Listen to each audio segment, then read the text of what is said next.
Welcome to the Soccer Coaching Podcast, brought to you in association with our friends at Soccer Coach Weekly, reflecting our shared ambition to help coaches have the most effective, enjoyable and successful coaching journey for them and their players. We hope you enjoyed this episode and thanks for listening.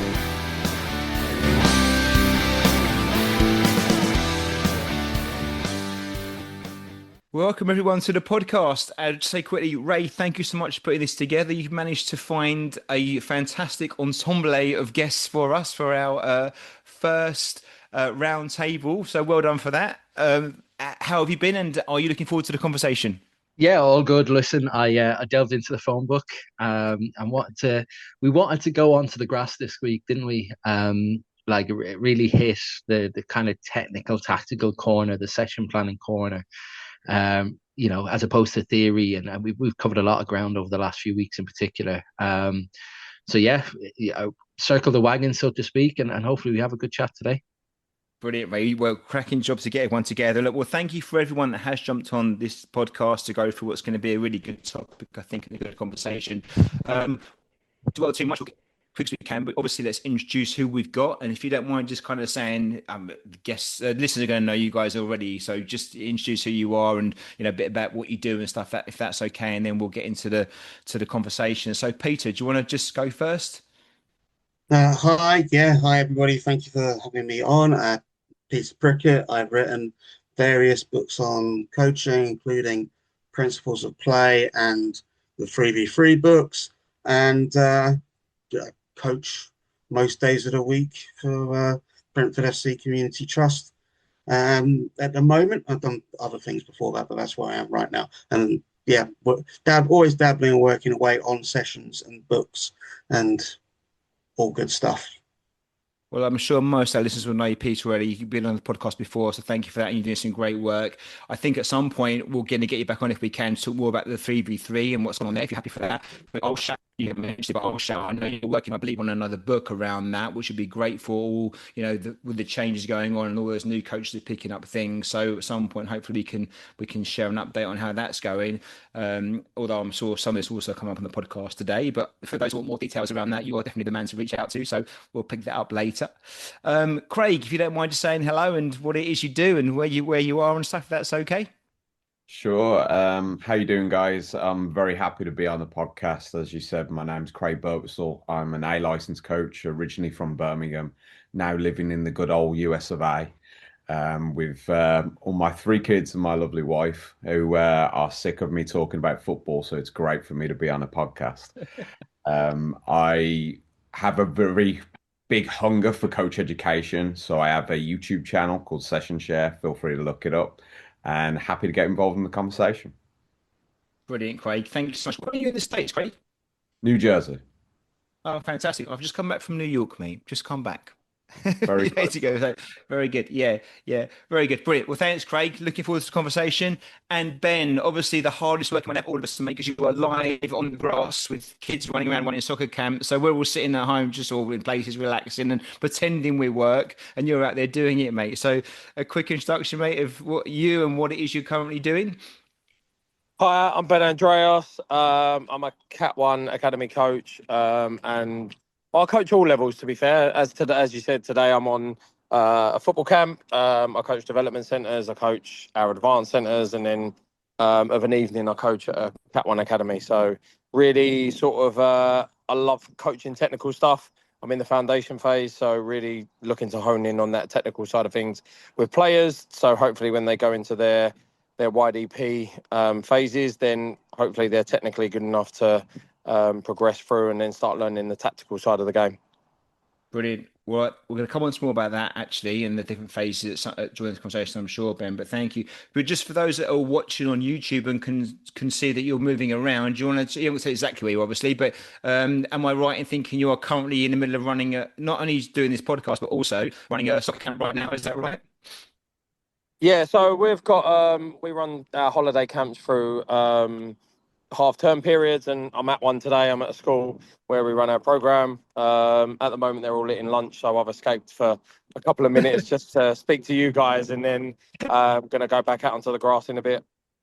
Brilliant, Ben. Well, if we have to lose you a bit earlier because you've got other things going on, we totally understand. But thank you for making time for us, and it shows you that men can multitask, but also as football coaches, we've got to be in three places at once all the time, right? And you're 100%. proving it. And this podcast, brilliant.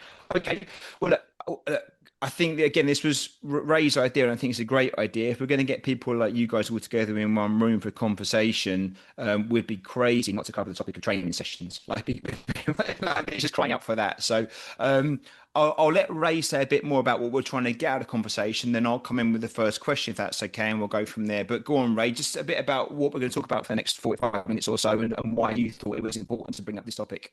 Yeah, I mean, when the two of us sort of put our heads together a few weeks ago, we've spent our time. We spoke about AI, and we spoke about several other bits and pieces. And we kind of said, coaching is a funny profession, because I think at one point everyone felt like all we did was talk about sessions.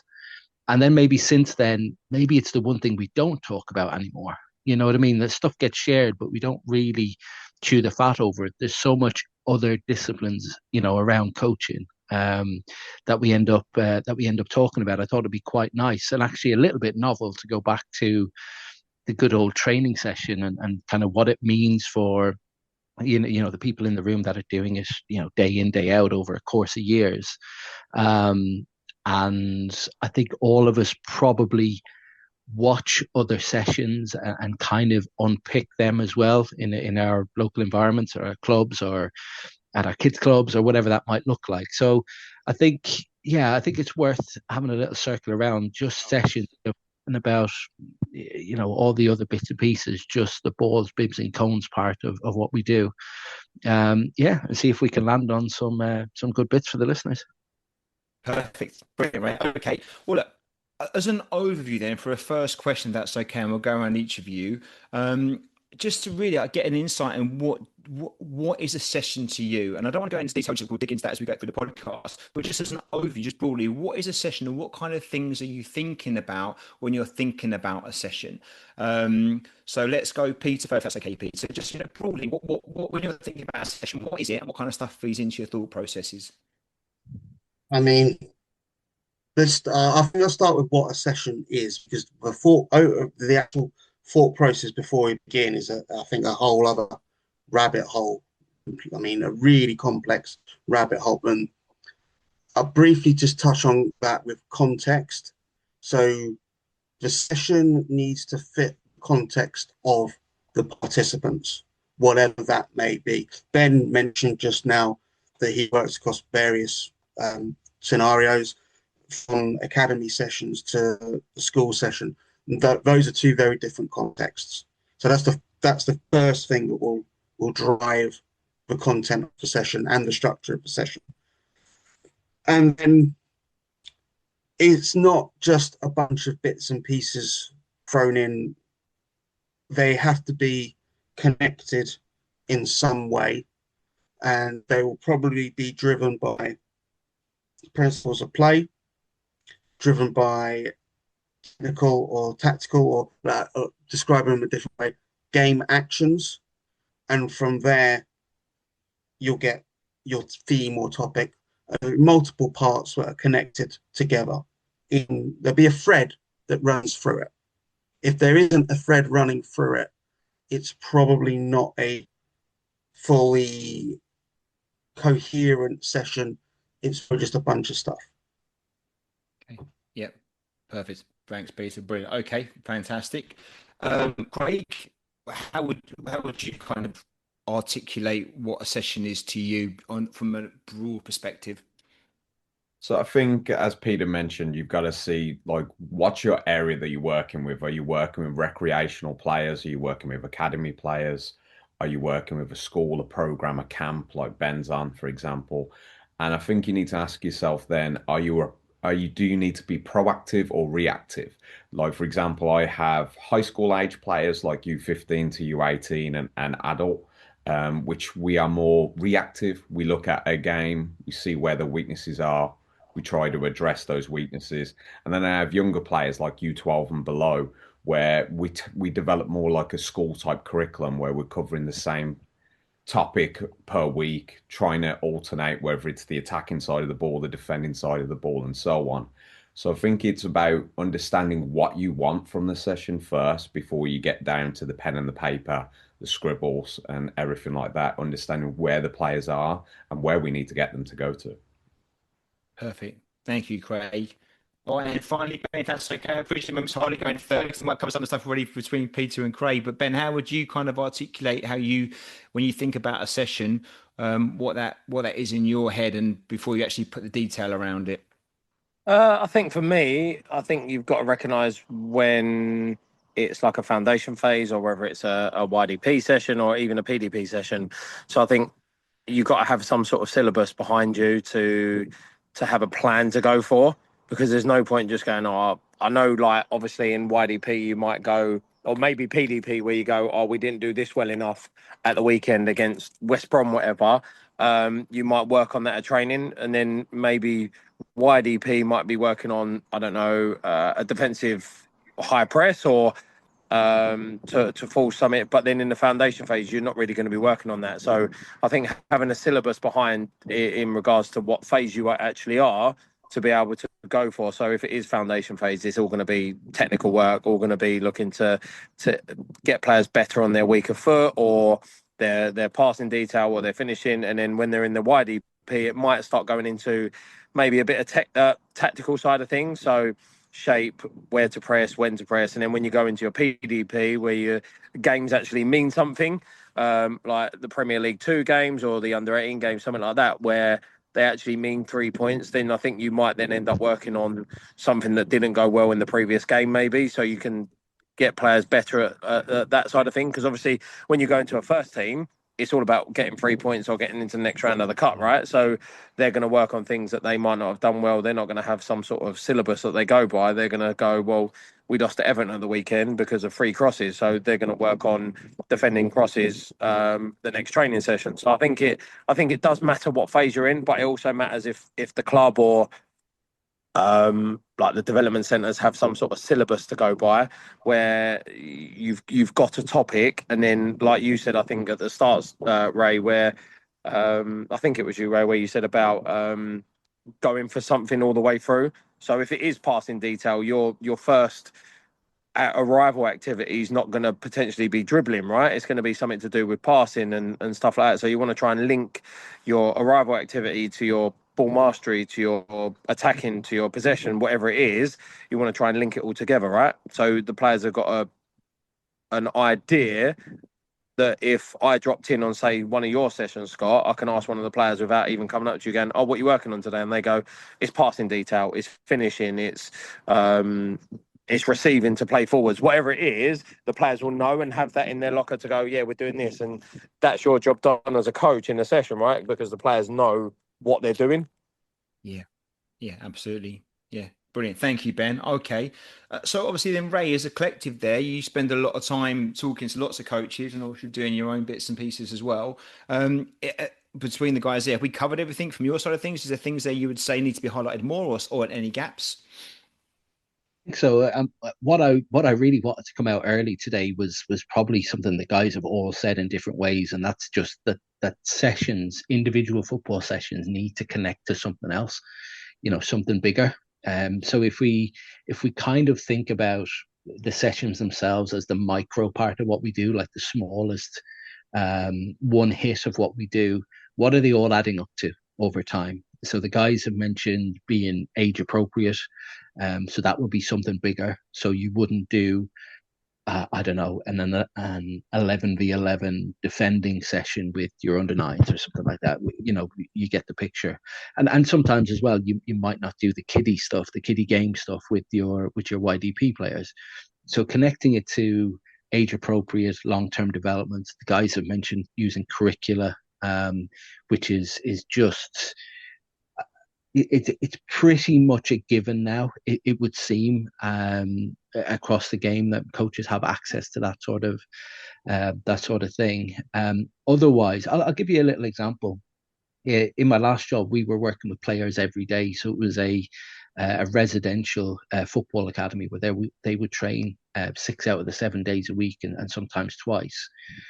it would seem really bonkers for a player to go into that environment and for me just to do something random Monday, something random Tuesday, something random Wednesday.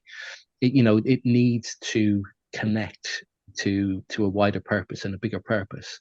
And that was really pleasing with what the guys said, because otherwise, I remember Roy Keane saying years ago, we something along the lines of, we never had a throwaway session. There was, even at the professional level of the game, there was a purpose to something, and if there wasn't, you could probably imagine his irk as just a bit of a time waster. So to me, once you have that in order, the macro, we'll say, then you can get into planning your micro in a certain type of way. Perfect. Yeah, I totally agree, Ray. Oh, look, I know what listeners will be thinking right now. They'll be thinking, right, Scott, stop talking. Just ask the guys how they do a session. What does it look like? Now, bearing in mind, you've contextualized that very well by saying that actually it's going to be age and stage appropriate, depending on all these other things there. So I get that. But just generally speaking, then, Craig, is it unfair of me to ask you, and if it's not, please answer it, what does a Craig session look like? Recognizing the fact that it may differentiate between, the players that you've got, but just generally speaking, have you got a set formula that you follow, for say a 90-minute coaching session, and if so, what would that look like? Or if not, how do you approach it? And we'll go around everyone, but we'll start with you, Craig, if that's okay first. Yeah, so once I've figured out like what my topic is going to be, whether it's based on the curriculum or it's based on the week's activity of what we feel we need to improve, I flip my sessions around and I start with the back. So I look at the actual game first. If I'm coaching 11v11 team, I look to see what would I want to see this topic appear in 11v11 games. So if I'm doing attacking in the final third, how does that look like once all 11 are on the field? So what I do is you probably can see, if you on YouTube, the board behind me where I used my whiteboard, moving all the magnets around to where I think the topic will occur and where I'll get the most benefits out of it. And then I'll start to, what I've always been taught is trying to use a magnifying glass to then start to slowly bring the picture into a smaller situation. So we start with the whole field, then we break it down into the individual unit, and then breaking it down into the individual. So that way, then you've gone from back to front, you flip it around, your individual will start your warm up. I think it was Peter said earlier about how there has to be a common thread going all the way through. So my warm up will be related to my technical practice. My technical practice will be my skill development. My skill development will be my phase of play. My phase of play will be my scrimmage, or scrimmage, an American term I use there, small-sided game. So just breaking it down step by step. So basically, when a player comes to the session, as like I think it was Ray that said that, just that they'll know as soon as we start doing a couple activities, oh, this is this. So I refer to it as, once we get to the game where it's just two teams, even amount of players, ball, two teams going in, and I go in and I coach 1 to 2 points within a natural environment to make sure they understand what it is. And I refer to that as my aha moment. So it's when the players go, oh, this is what the warm-up looks like. This is what the technical practice looks like. Because I think one of the things we do as inexperienced coaches when we first start in is we have all these lovely sessions that look perfect with the cones placed in the right periods and everything like that. But the players don't understand how that relates to the game. So once you get that 1 or 2 moments in the game and they're like, wow, this looks like that triangle activity we did in the warm-up. So once you've got that, then I think you've got the players hooked, and you'll see improvements at the weekend. Isn't that great, Craig, as well, that when you do go and watch your match and you see something that played out in training in a match, how good you feel as a coach? I remember the first time it happened to me, not under 6, under 7s, but we worked something and we saw it in a game. You just like, oh, well, training actually works when you do it right. But then I guess the flip side to that is how many times you say, and they're getting frustrated that actually, we worked on this in our training session and we're not seeing it in the match. And, you can't work out why, but sometimes that's because it's too organised and too rigid, too structured, and football's a bit more chaotic than that. And it's getting that sweet spot right.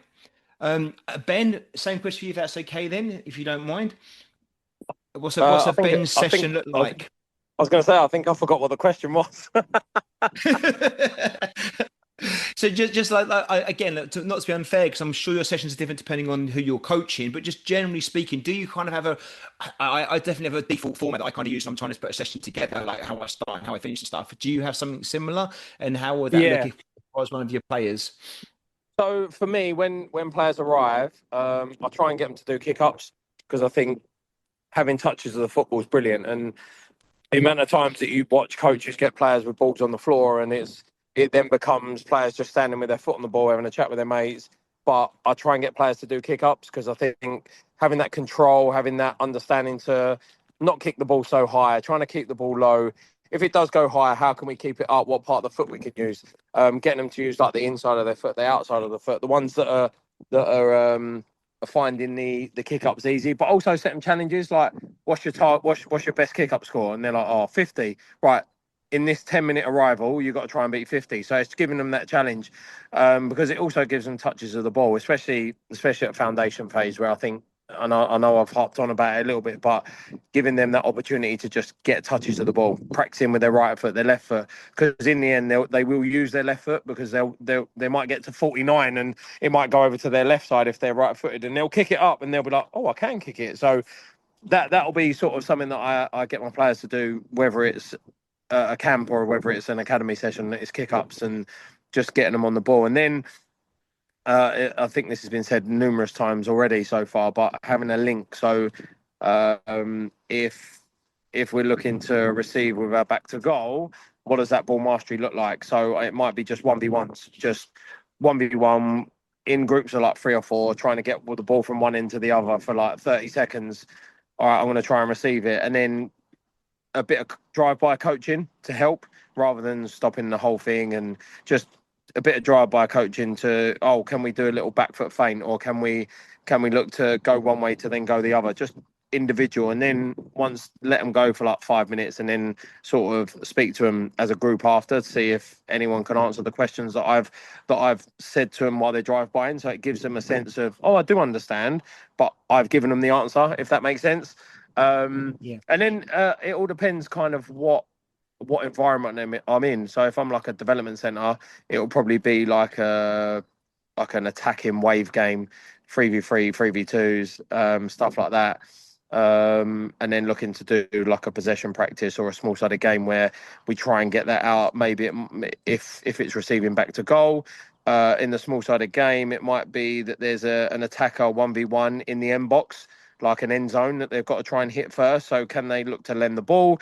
Can they look to spin to get a goal? Can they bring others into play? So then, as Craig said, we're bringing everything through into the small sided game at the end. So kind of that's how one of my practices will go. If it's like an attacking practice and it's 3v2, I'll get an attacker to be starting. They play the ball into the attacker to start. A defender then comes out, and then 2 come out to make it a 3v2 attacking practice, just to try and create a sense of, and I think it's been said as well, where it's that wow moment to go, that's why we did 1v1s at the start, so we can get this out, or can we use my body to disguise to get myself a goal, kind of thing. So I think out of all 5 of us, we would have probably the same thing, but maybe just done in different ways, using different words. And obviously when you're in a club, you've got to try and stick to their philosophy, their phrasing of what they say, because someone's transition might be someone's something else. So I couldn't think of a word then, but it would just be it'll be someone's terminology different to someone else's. But I think we're kind of all on the same playbook with combining a session and making the topic go through each, whether it's a ball mastery, whether it's a possession, whether it's an attacking, whether it's a small-sided game. I like the fact Craig uses, I think it's play, hold, play. Or I think that's the phrasing behind it, where you play a game first and you potentially could do drive. I've done that at times, depending on the situation, depending on what the development centre is or something like that. So it's always good to listen to other coaches, but also watch other coaches. I think all coaches are thieves out there. I think the best coaches are the best thieves, where they just steal sessions and steal phrases and still with technique. So I think it's really good to listen to everyone and find out how they do, because I know I've I know I've taken some notes from this already, so it's brilliant to hear.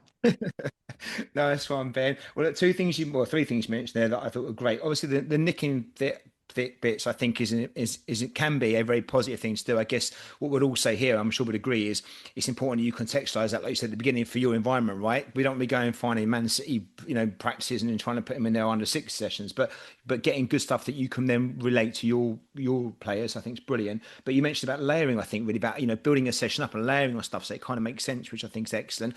And I think something that's undervalued is that language, having that common terminology. So I'm conscious of the things that I say as a 50-year-old man what was playing football as a kid. The phrases we used when I was 9, 10, 11 aren't the same phrases the kids use now because of things like FIFA and stuff. So I've got to get on their wavelength for not using my words, my language. The boys don't understand that. They've got their own ways of using that, and I've got to make sure that I speak their language and not my language, because that can be a big miscommunication. 100%. Sorry, and Peter, just going on that language, like I grew up in non-league, and some of the language that I heard in non-league, I can't. You definitely can't use. Yeah. I went into coaching in non-league, and it got to an okay standard. So it goes back to telling players what to do. Like, if I'm shouting at a player press in a non-league team, they're going to know how I want it. But it's now going, right, I need to curve. You need to curve your run. You need to stop the pass going there, block the passing lane. So and again, it goes back to what phase are they in? Foundation, YDP, PDP, and it's all about that terminology that we can use to help them understand the practice, because we can put the best practice on in the world. If the kids don't understand it, it then becomes the worst practice in the world, right?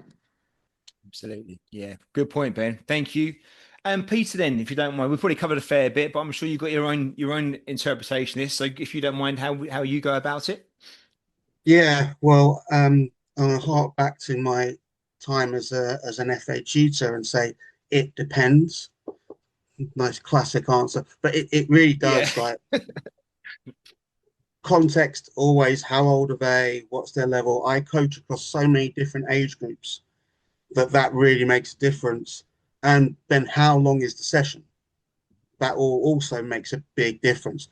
I do some sessions at an hour, some are an hour and a half, some are 2 hours.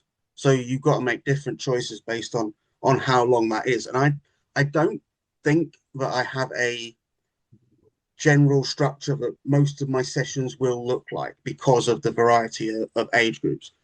But in general, I suppose what most people will use will be up the steps, what used to be technique, skill, game,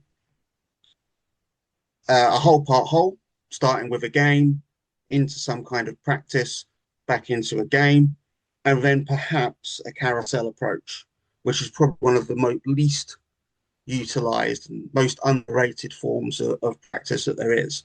So it generally will look like that. So my reputation is probably based on 3v3, and when I'm working with the younger groups of players, you will 100% see me using 3v3 practices or 3v3 plus practices with bounce players and that sort of thing. But if I was to generalize it, there will be an arrival activity, which most of the time with me is a game or small-sided games. If I'm working at the development centre, we definitely do ball mastery after that. And I tend to follow my ball mastery with 1v1s, because that's a small bugbear of mine that if we are doing ball mastery, and by ball mastery, I mean ball manipulation as well. So some people will talk about ball mastery and say that the passing pattern is ball mastery. And yes, I suppose it can be, but just to avoid any confusion, I'm talking about ball manipulation. If you're doing ball manipulation, why aren't you then doing 1v1? Because they need to use it in context, or a form of practice that allows for 1v1s. So 1v1, then into a conditioned small-sided game, or depending again on the age group, some kind of overloaded, underloaded practice that will then be followed by a small-sided game. And if it's the older groups, we'll go into a larger numbered game. That, I suppose, is generally what a training session will look like for me. But then we can mix it up. So that whole part whole, one of the things that is quite possible to do is start with your game, use your carousel, go into the game again. So they practiced a number of different but connected skills in opposed, unopposed, semi-opposed, partially opposed, overloaded, and then gone back into the game. So experience different situations. So yeah, that you asked what a session might look like. That's one example. I could run off examples galore, but it just depends. One thing I will say, I suppose, is if it is under sevens or under eights, it might just look like ball manipulation, 1v1, 3v3, 3v3, 3v3, 3v3, 3v3, go home. Yeah, yeah.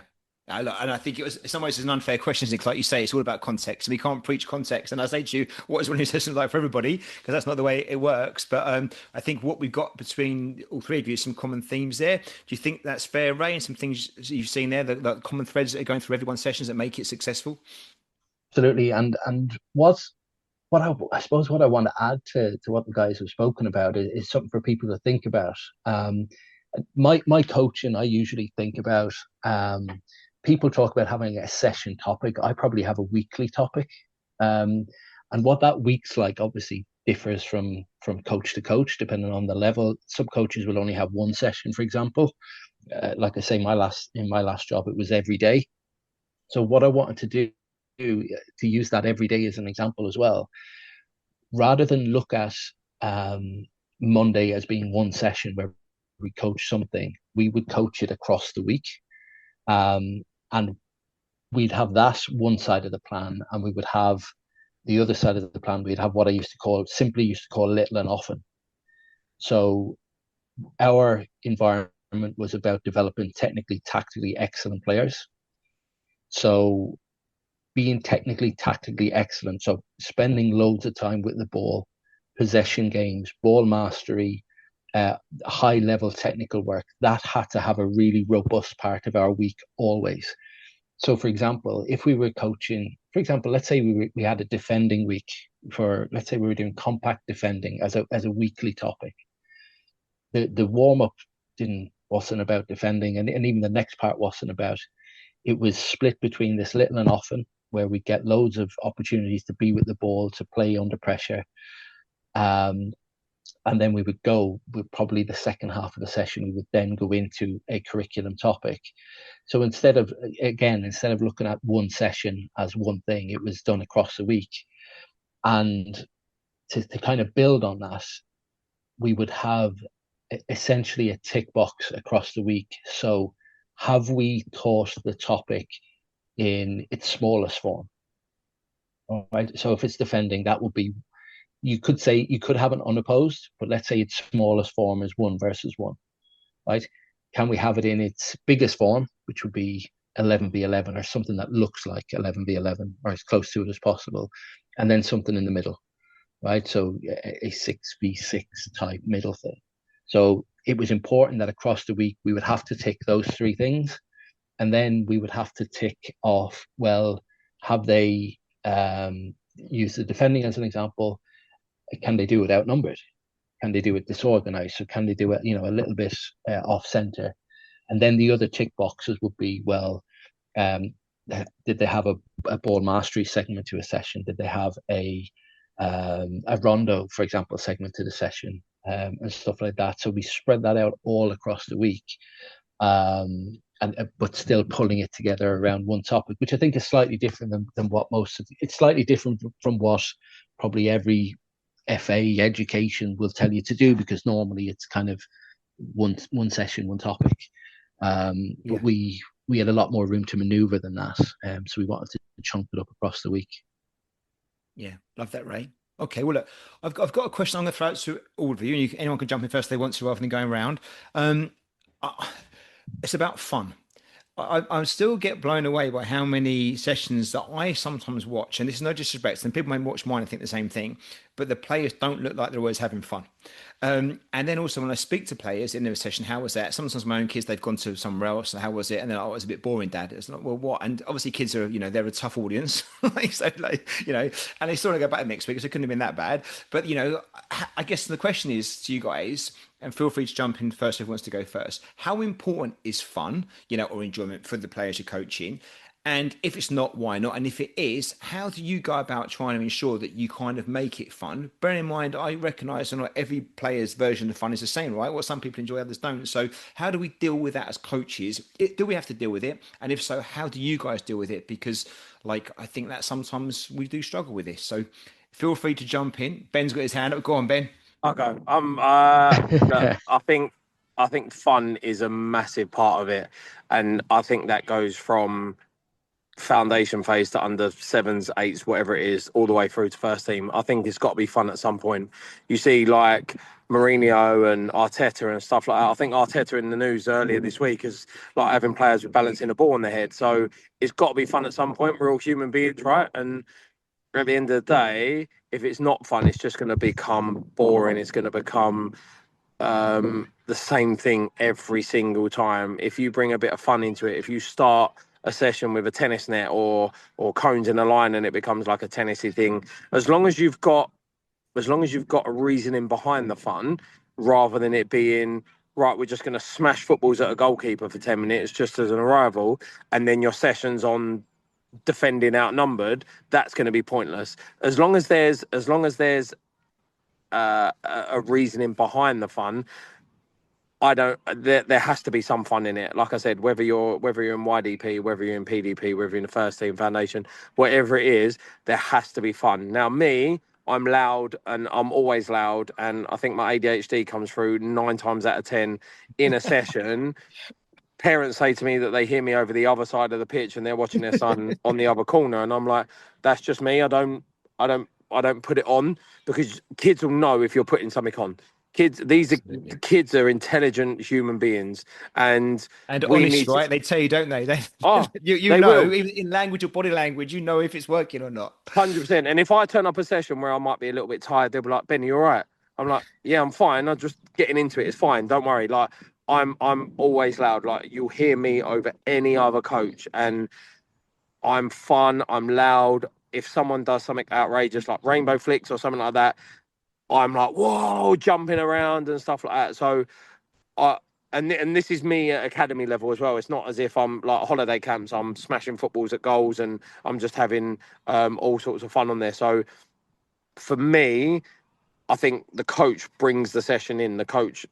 If the coach is not fun and they're just quiet, that's why a session is going to be boring. So you could even have a really, really fun activity at the start. If the coach is not on it and he's not maybe even getting involved, like a little bit of head tennis or something like that, and the coach is like bang, diving headers and stuff, the kids are just going to be like, well, this is just, I might as well go to a holiday camp or something. Like it is quite boring. But I think an element of fun, obviously you got the kids have got to know when the seriousness does come in, where you're working on the technique and you're trying to coach and stuff like that. But I think once you have that buy-in from the players that you're that type of coach, that they know when to have fun, when to be serious, I think you've got a buy-in and they'll run through walls for you. I can see Ray with his hand up, so I'm going to let him have a chat. So I've just this was to go back around the room. Like, what have we done as a coaching fraternity to make football not fun? Do you know that? Do you understand the question? Like, if we flip the question around, like it's crazy to think that we could even potentially turn the most popular game in the world into something. Ben used something about warning against boring sessions, stuff like that. Like, what have we done? Do you know what I mean? To kids to lessen that, and do you know what? That's not necessarily back to you, Ben, but it does make you wonder. Do you know what I think it potentially could be? I think it's all these coaches out there that are coaching an under sevens team and under eights team that see Pep do what he's doing, see Klopp doing what he's doing, and they're like, "We'll get our team playing like that." Well, not really. And I think it's really good that the 3v3 is coming in, because it's going to stop teams doing that. It's going to stop the younger groups like your sevens, eights, nines. You're going to stop them getting to go, well, at some point, if a goalie's got the ball and there's a player up the pitch 1v1, kick the ball to him, because he's going to have more chance of scoring. There's no point like we play against like your likes of Arsenal and Tottenham and stuff like that, and they press high, right? They're going to press high, whatever level they're, whatever age group they're playing at, they're going to press high. So why not just go over? Like, and I think coaches have gone away, and I know we're talking about the fun side of things, but there's still got to be a point where football's football, right? Like back in the 90s when I watched football, there wasn't none of this ticky-taka stuff. You had Wimbledon smashing it long up front to John Fashionable and stuff like that. Like, that's football. You need to recognise when to play through, when to play round, or when to play over. And I think coaches, and it goes back to your point, Ray, where you're saying, why is football becoming boring? Is because coaches want the ball to be pass. But and I go back to my point, there's got to be a reasoning behind it, right? Why do we build out from the back? Well, to score goals. That's why we build out for the back. It's not to look pretty and it's not to look like we can make 100 passes. It's to score a goal. So if we can do it in 2 passes and get the ball to our forward and score, that's a goal. That's fun. If we're trying to just move the ball quickly for no reason whatsoever and it's just pass, eventually you're going to lose the ball and it becomes boring for your players because every time they pass the ball, they're going to lose it, right? Yeah, absolutely. And I want to bring Peter in on this because Pete, we alluded to this in a little Twitter thing last night. But before we do, like, I do want coaches to understand what fun means necessarily and what enjoyment. I prefer probably enjoyment and engaging rather than fun because fun could be just smashing balls at a keeper for half an hour, or fun could be whatever that the context would be. I remember speaking to a friend of mine who liked to run marathons, and I never got it. I never got it because it was never in my locker. But he enjoyed it in a completely different way than you wouldn't think it fun, obviously.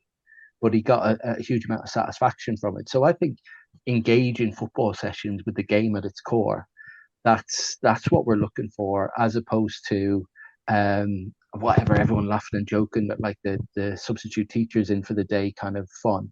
But Peter, last night I put a post up. It might have been on Craig's post, to be fair, around the whole idea of game realism, and I said something along the lines of, if it's not realistic, what are we doing? And Pete said about it being fun. So what's your angle on all this then, Pete?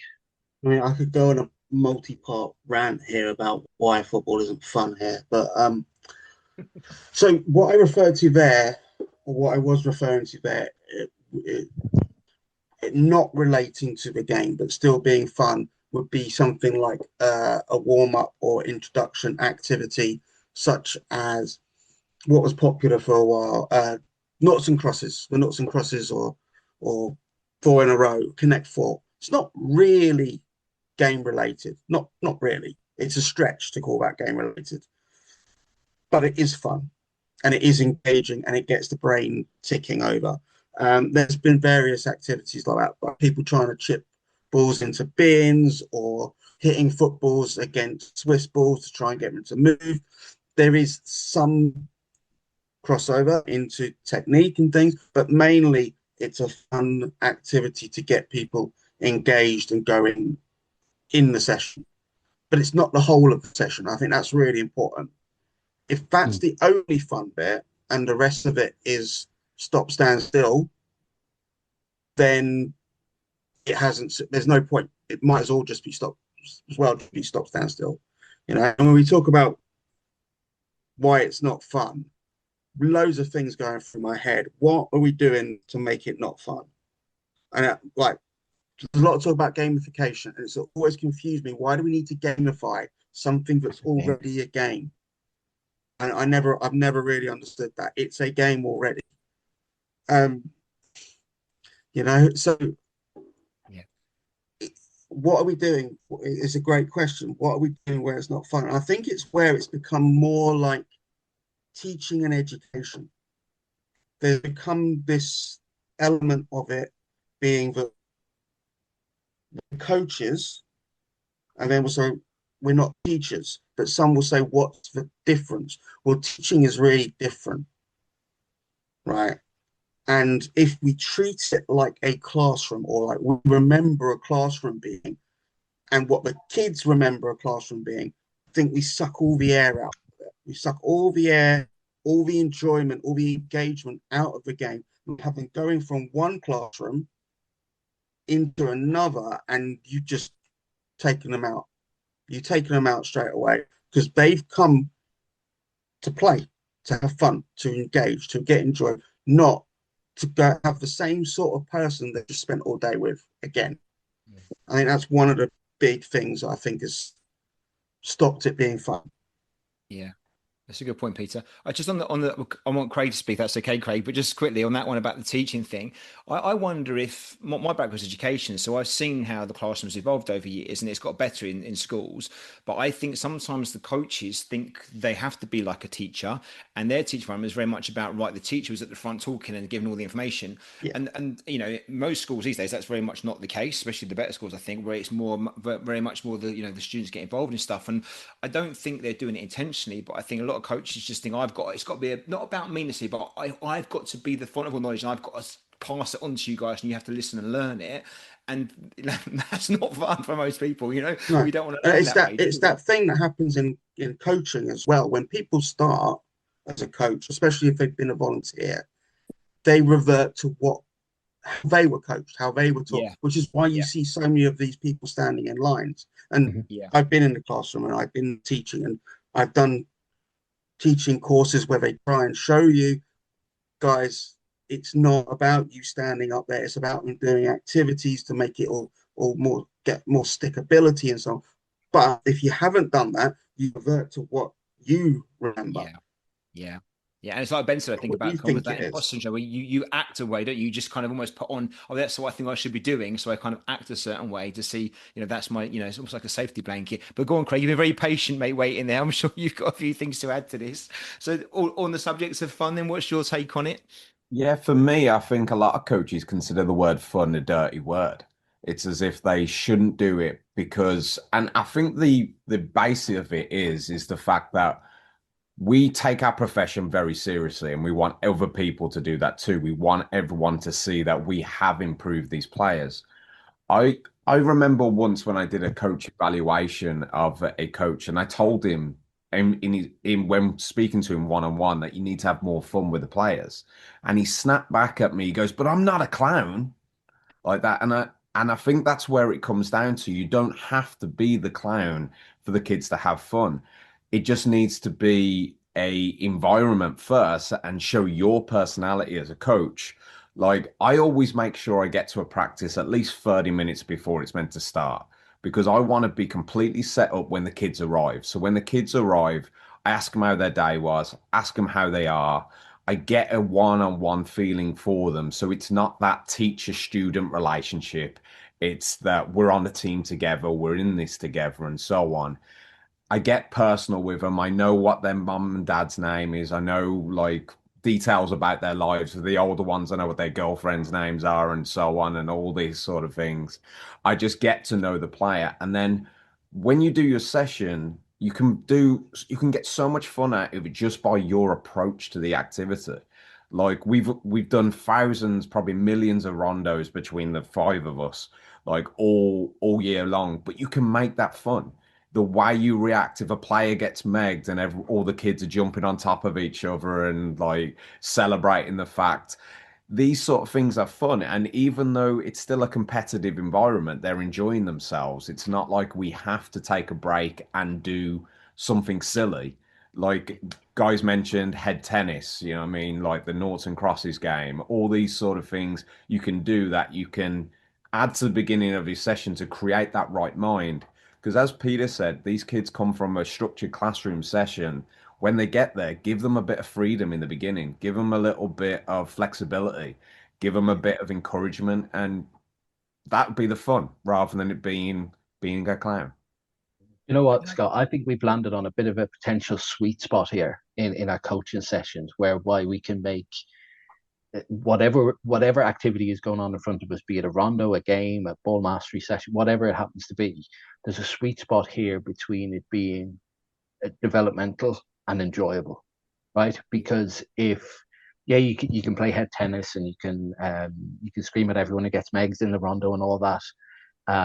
Or, for example, you set up a game and you go, um, I used to do a 100 pass game. So I'd have two injured players count, one for the red team, one for the blue team, first team to 100 passes. And nobody's laughing and jumping around and high fiving necessarily, but they're all in it. You know what I mean? And every pass counts. And so I think from my point of view, we a lot of us in the room, we post and we've written and we've done loads of stuff around player development. What if coaches focused on that sweet spot between players developing and players enjoying? So you don't have to ring fence fun. You know what I mean? And you don't have to ring fence the game that does the serious stuff. That it's all part of it, because we make it so engaging. And probably we make it engaging, take the cues away, maybe take the line drills out where you're just standing on, passing from cone to cone, that sort of stuff that may be killing it a little bit. And just going, right, I'm going to make this competitive, I'm going to make it enjoyable. Would I like to play in it myself? Run those few acid tests. And suddenly Is then that Ray where we can add in things like scoring and maybe conditions and constraints in a fun way? Is that what we're saying about here? One way to bring it to life is because, like you say, even the kick up thing you said, start with kick ups. Well, if you say, well, I do a similar thing, I think what Ben was saying, but it'll be like first one to do 20, and they'll get 20 quite quickly, and now 20 with a header, so you straight away now you've added a little bit of something to it. So rather than just kick ups now, you put something in it, a target or something. Is this ways in which we can make these sessions fun, and is it worth doing that? And when you think about using conditions, constraints, whatever word you want to call it, or progressions and all that stuff that's been in our vocabulary as coaches for a long, long time, we do that just to refresh things, don't we? Just at times, just to keep things fresh, to keep them challenging.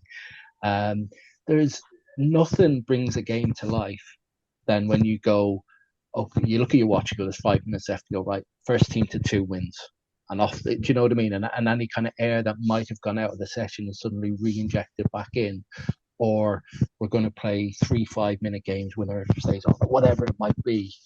And it's not our first thought when we think of fun is we think of the hooting and the hollering and the all that sort of stuff. Whereas this is, it's engagement, it's enjoyment, and it might annoy players at times because they'll lose or they're at their competitive edge. So they're, it's not necessarily laughs and smiles you're seeing, but you're seeing competitiveness and enjoyment from completing a task well, or trying to complete a task well. And I think if we back that up, I'm all about, like I said right at the beginning, connecting it to the bigger thing.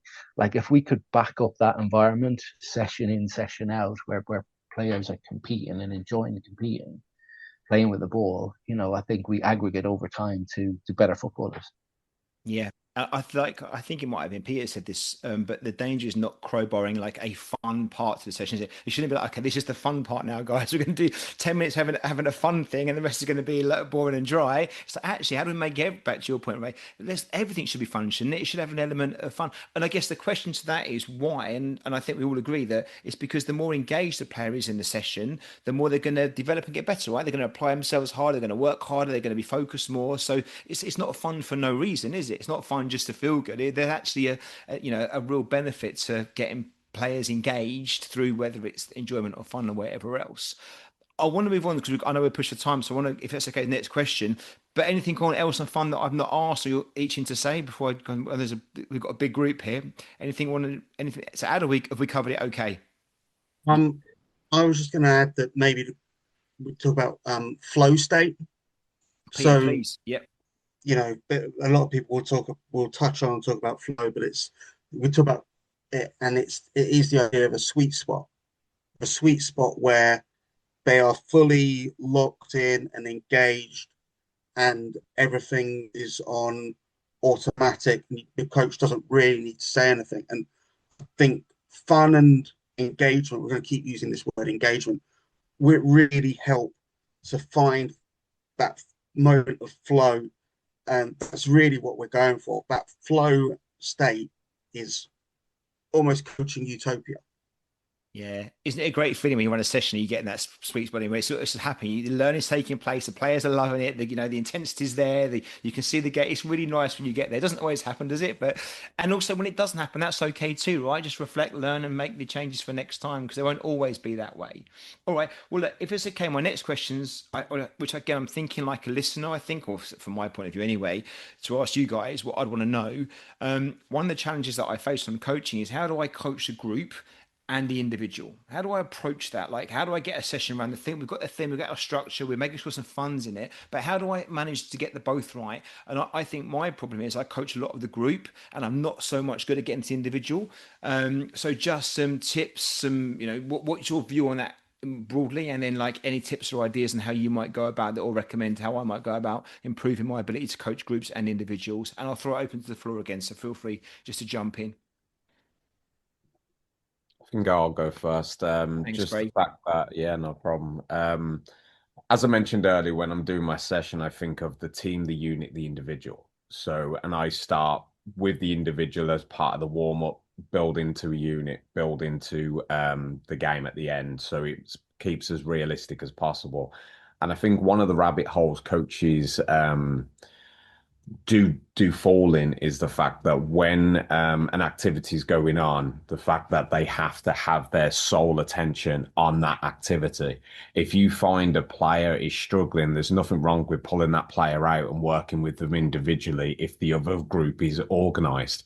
And all I would suggest to a coach is if you're going to do that, pull a player out, address them, work on it individually, talk to them, but keep your body shape to the big field. So you're seeing what everyone else is doing while you're working with that individual.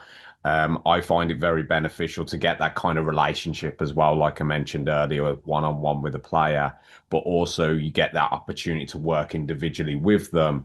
And it does happen with guys, don't get me wrong, but especially with girls, if you stop the session to address that one player with something she keeps doing wrong, she will retract into herself and will not pay attention because they don't want to be the focus of attention. Some of the guys love it. You know what I mean? You know what it's like. Like if he scores like 10 goals, he wants everyone to know I'm the man.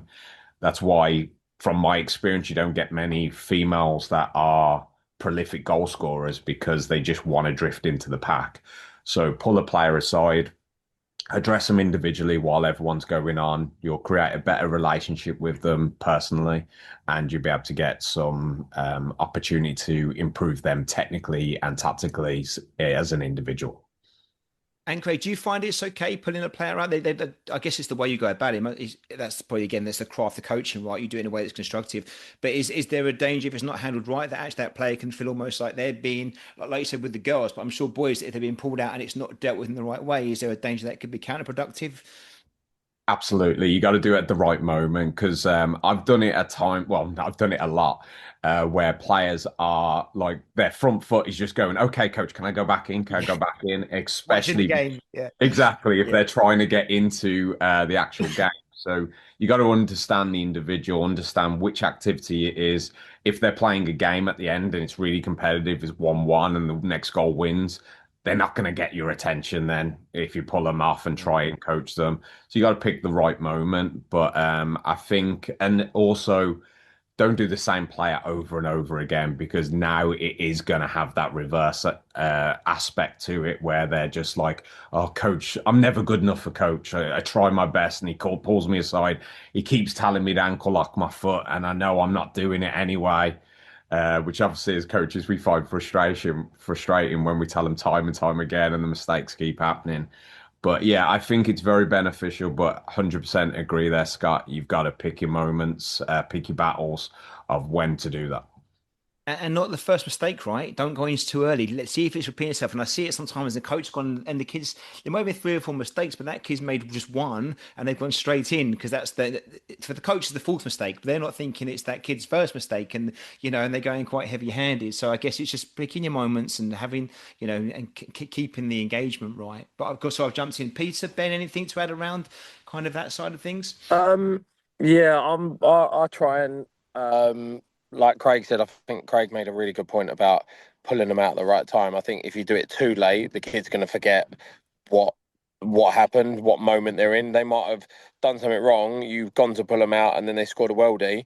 They're not going to think about what they've done wrong. All they're going to think about is the worldie. So I think it's having that understanding to pull them out at the right time, but also just that little bit of drive-by coaching that someone else might hear as well. So and I think, Scott, you said it, where we don't just want to jump on them straight away. If they make it 2 or 3 times, then it might be, right, let's get them out, let's do this. But if you see it, a number of players doing it wrong, I think that gives you a license to stop the practice and say that you've seen this a few times from others. But I think making a point, and I think Craig made a point of it.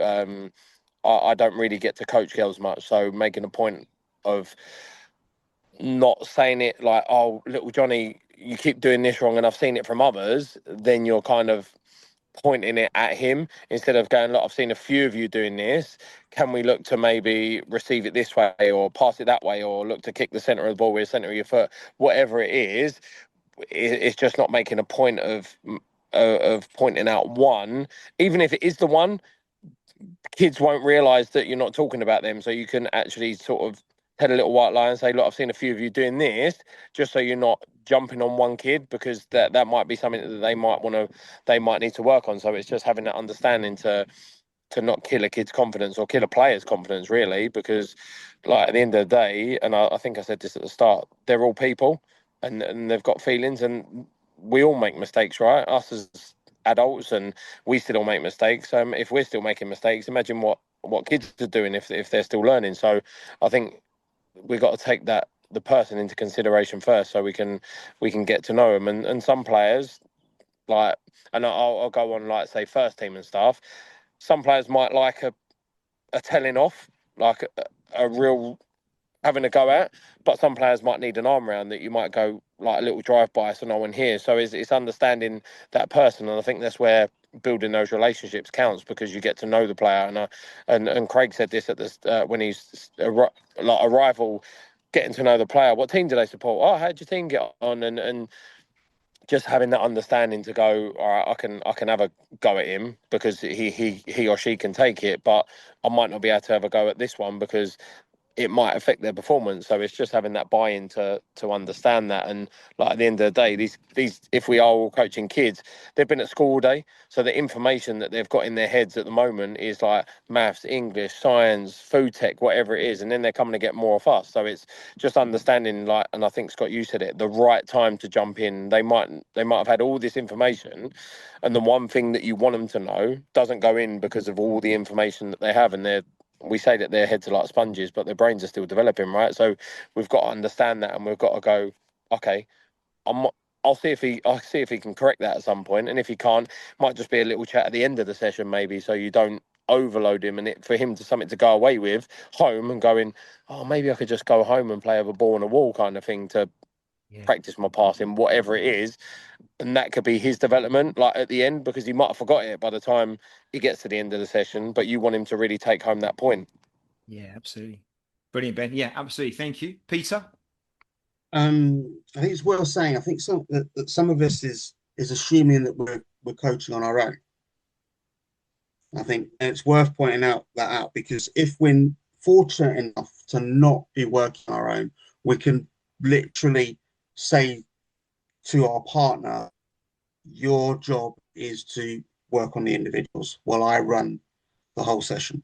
So if we are lucky enough to be in that situation, then things become a heck of a lot easier. Most grassroots coaches won't be, and even a lot of academy coaches and development center coaches won't be. I know that because I'm okay at what I do, a lot of the time I don't get an assistant or any assistants. So that's one of the things that happens. So, if you do have someone with you, brilliant.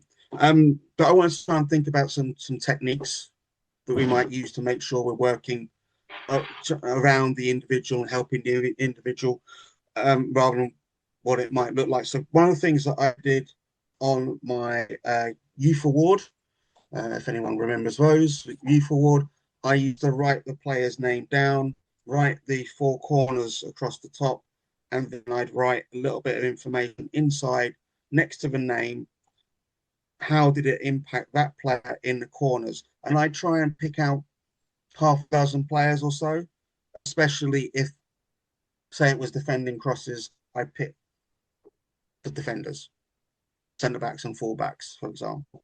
So that's one method that you might choose to use. And then one I often use alongside the 3v3s with the younger players is I'll literally have a whiteboard and I'll just write, how can I help you today? And again, they can write down their name and they can write something that they feel they need help with. And if there's nothing, okay, we might leave it for that week, or I might try and coach something out of them. But if they've written something down and I try and address it, it's got a lot of benefits. One of the big ones being they feel like they've been listened to. You know, I'm not telling them you must be doing this. I'm actually saying to them, yeah, I want to hear what you think, and I'm going to try and help you. Not I'm going to turn you into this or make you do this. I'm going to try and see how I can help you. And if today is shooting, then I'll try and find a way to help you with your shooting. But I also then need to try and remember, because if they come back next week and they still want to do shooting, I then make a choice of, okay, let's continue. Or I say to them, well, we did shooting last time.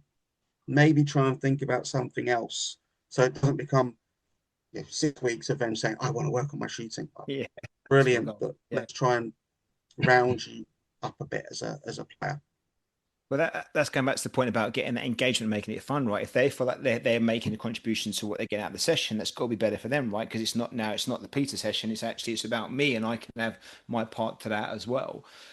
Just quickly, we'll come to Ray in a second, but just you made me think something, Peter. What about individual challenges? Do you guys use that? Would you give your players individual challenges? So say you're working on something, maybe a finishing practice, but then you need a defender there, so you might give your defender a challenge. Can I block 4 shots, or can the attacker get 6 goals? I mean, is that something that you would be using in your sessions, or is it? Yeah, well, if they've asked for help on something, that is a challenge. So we need to shape it together. Like, okay, saying I want to work on my shooting. What about your shooting?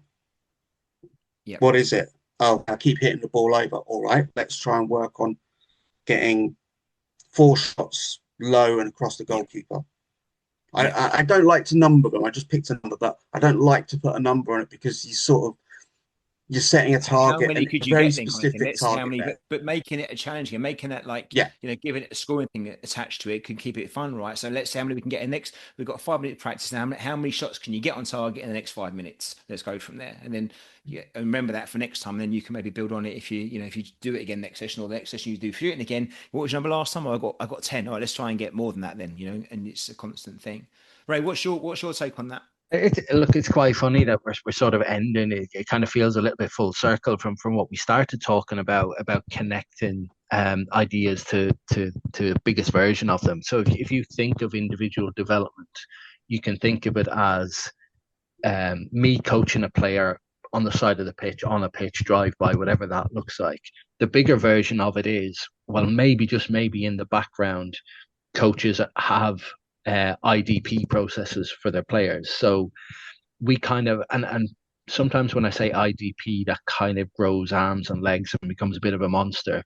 But if every player in your group, midway through the season has areas where you and they know they should improve, areas they and you know where they're already strong. And if that's front and center of every session, so every time you play a training game, part of my IDP, for example, is a technical thing around my dribbling. So I can, without the coach kind of leaning over my shoulder, I can take control of that, and I can,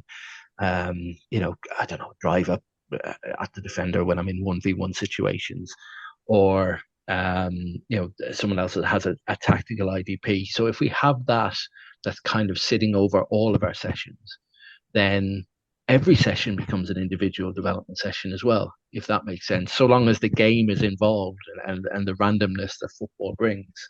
Yeah. We used to do a little bit like Pete said. We used to do we would have a game, whatever that might be, an 8v8, where next to your name, Scott, would be something from your IDP. So, for example, your dribbling, your 1v1 defending, your recovery runs, whatever that might be. And instead of having one condition on the game, effectively the 8v8 had 16 conditions. So the keeper had to, I don't know, distribute short or talk more or whatever it might be. And what we find was that it takes on a life of its own. And you can do your group coaching, you can do your unit coaching. And all the while, if you have a decent, even a half decent IDP in place, that can be going on throughout. Very clever. Love that, Ray. Brilliant. Well, I know we're pushed for time, guys, so I've got one more final question, which I think should be hopefully short and sweet and also timed to the end of the podcast. I think an important part of a session is how you finish the session in the end, and I mean the very end, the last maybe 2-3 minutes. Like, so maybe the cones have gone away and the balls are in the bag, I don't know. But how do you guys finish your session off, and why do you take that approach? And we'll go with you first, Craig, if that's okay. Yeah, I try to finish wherever possible on a positive note in relation to the session. So if we're getting towards the end of the practice and the topic was crossing and finishing and someone scores from a cross, that's the ideal time for me. Like, let's clear it up. Let's bring them in. Let's do a quick Q&A. Get the idea of did they understand the session? I go back and forth sometimes where I'll bring the group in and I'll tell them the objective of the session when we start. Just so they get in the right frame of mind. And sometimes, like I think Ben alluded to it earlier, that sometimes I like to just not say anything and then at the end see if they figured it out. If like 90 minutes that they say turn to me and they say we worked on dribbling and it was crossing and finishing, then I know my session has completely gone out the water. So I do like having that opportunity to talk to them. And when I finish on a positive, get the information, see what happens.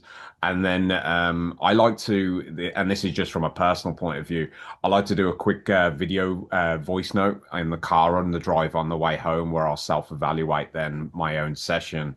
So when it comes to the next time, what were the strengths, what were the weaknesses, where did it go right, where did it go wrong? Because you can do the same session 100 times and 60% of the time it works great, 40 times the kids didn't get it. It does depend on the group that you're with.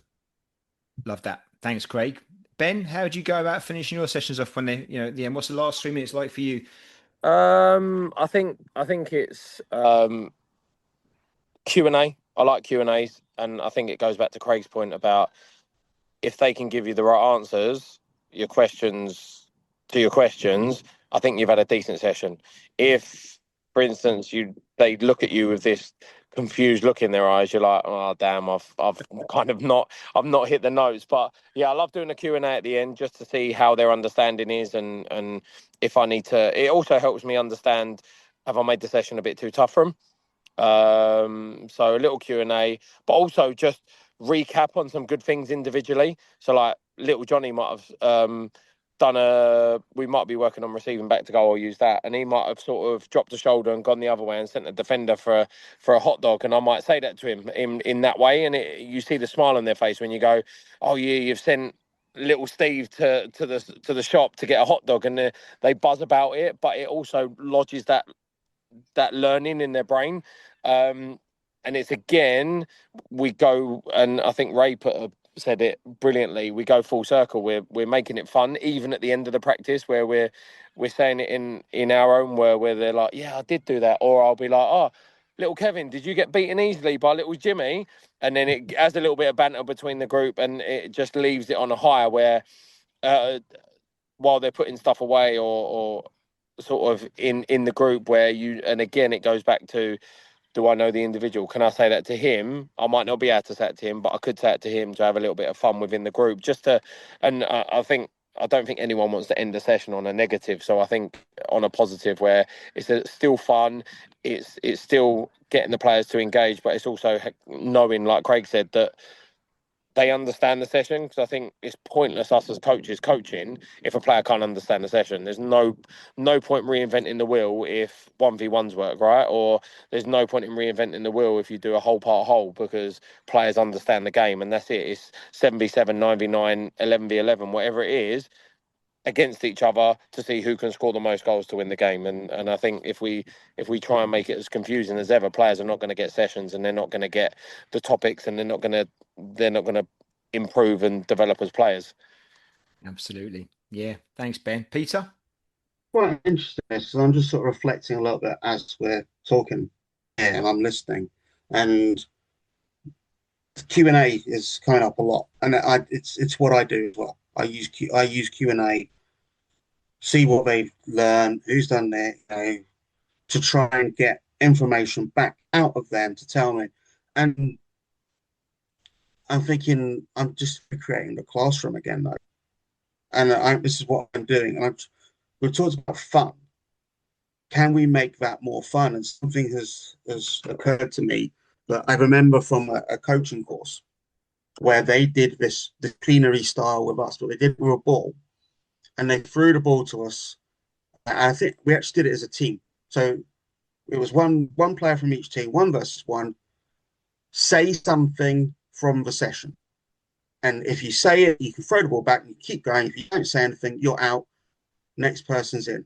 To be engaged and more fun. And it's making me think that I know this method. I've just described it. This is what I should use.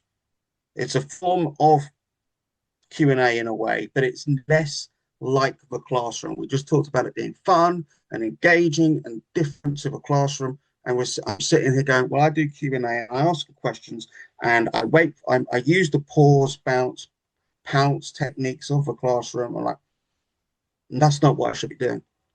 I should be thinking away from that and using a different method to try and make the end just as engaging as the beginning.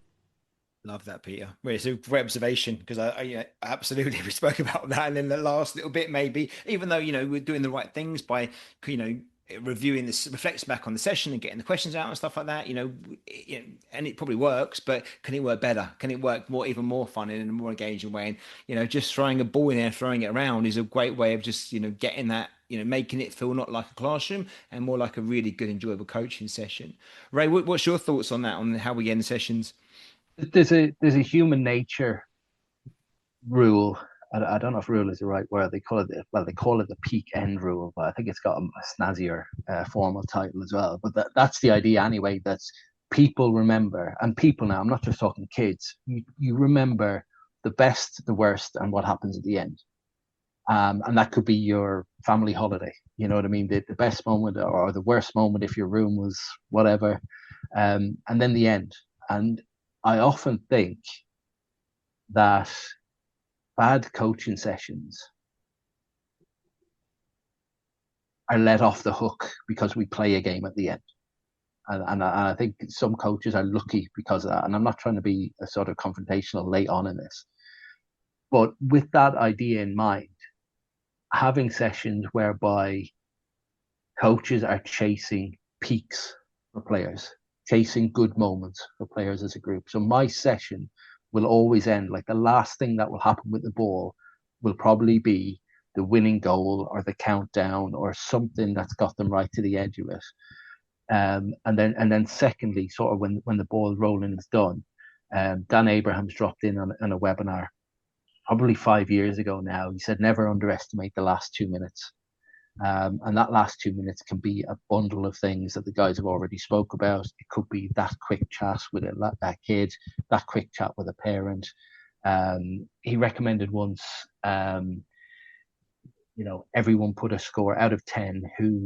What was your commitment score tonight? What was your work rate score tonight? What was your communication score tonight? Whatever might be within your syllabus and stuff like that.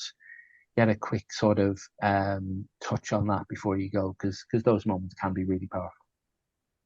I always ask the players in to give ourselves a team as a score out of 10 for the session, how well we did, and then ask them to highlight any individuals they thought did really well and why. I think it's always a nice way to finish. But yeah, you can't underestimate the way we finish session off. And even if you feel a bit flat sometimes, it's important that the players don't sense that. If you feel, I didn't quite go how I wanted it to go, still, get that positivity out there. And if it wasn't a 10 out of 10 session, it often isn't. If the boys say it's 7 or an 8, okay, why? What was great about it and what could we do better next week? All right, that's brilliant. Let's go from that.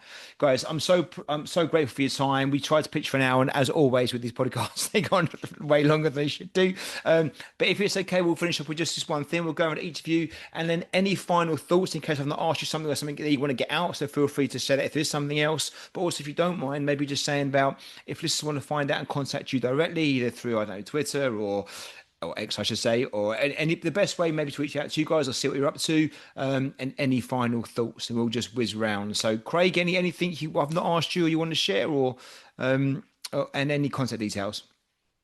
Honestly, I've thoroughly enjoyed the conversation. I love these sort of things. I don't have an ego where I feel like I know it all, far from it. I've learned loads from today, as well as hopefully I've been able to give a few points myself for you guys and obviously the listeners.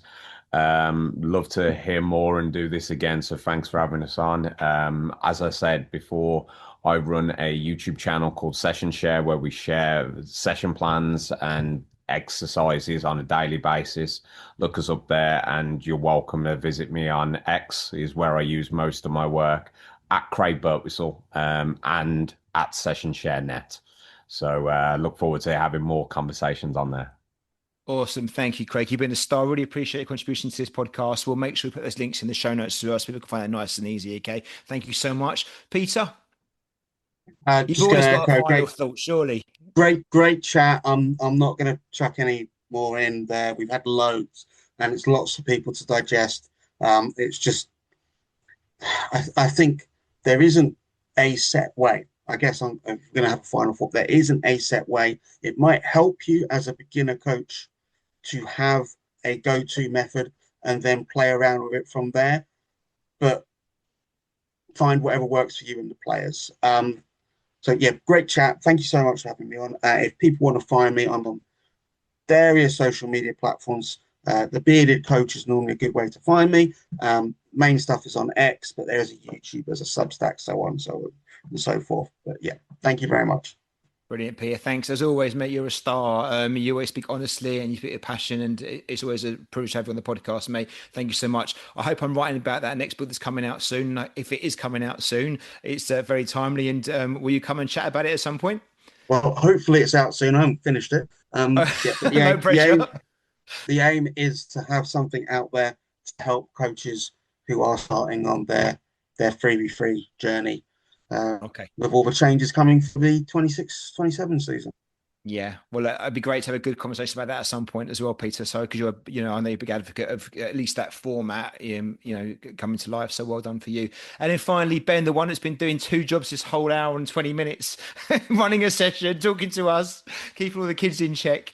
Any final thought? Thank you so much, mate, for doing both, because you didn't have to do both. So it's very grateful. But any final thoughts? And if people want to find out more about you, what's the best way of doing that? Look, thanks for having me on. I really appreciate it. It's been a great chat. I've learned so much being on here. I'm on LinkedIn, Instagram, X, Twitter, whatever you call it nowadays.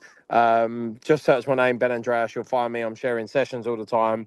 I've got my own sort of syllabus that I've made up that is for sale on Etsy. I'm sharing stuff online all about that. So yeah, if you want to find me, just search my name on all these programs, and I'm always sharing sessions, always sort of trying to share. I'm going to try and share more videos, try and share more talk through of the sessions as well. I just need to feel more confident in front of a camera, because I'm not very confident in front of a camera. But look, it's been great listening to all of you. It really has, and I'm glad I've done two jobs today and got involved, because I never would have done it before otherwise. So yeah, really, really good. And I appreciate you having me on. Awesome, Ben. Thanks so much. Look, part of all this stuff is always challenging ourselves, right? We all look at each other. I think I look at you guys, could compete kind of like aspirational. I'd like to get to your level of coaching and your understanding of the game and stuff. But I think we've all got that in us a bit, haven't we? We look at each other and think that. But yeah, look, it's been trying to cover this topic in an hour and 20 minutes. We could do it for 5 hours and still not get into lots of details. But hopefully what we've done is we've scratched surface on a few things, and we've got people thinking about stuff and just want to dig deeper around it, because not all the answers are here, definitely. But actually, if we're thinking more about our sessions and how we start, how we end them, how we deal with, the individual and group coaching, and how we build the session, link it in, and that thing about context, always key, and connecting through, I think we've covered a lot there for people to take away. So thank you so much. As always, you guys are the stars of the show. I hope you'll all come back on at some point soon and have a chat, either as a group again or individually. That'd be brilliant. Doors always open.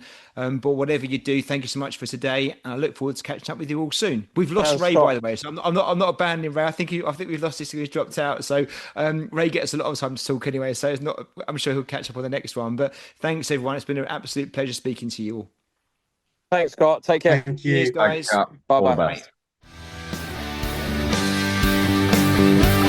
This episode was brought to you in association with our friends at Soccer Coach Weekly. Established since 2006, Soccer Coach Weekly is a leading source of inspiration and advice for all grassroots coaches. Join thousands of youth soccer coaches just like you, saving time and effort in their goal of having the most effective, enjoyable and successful coaching journey for them and their players. Thanks for listening. I hope you enjoyed the episode.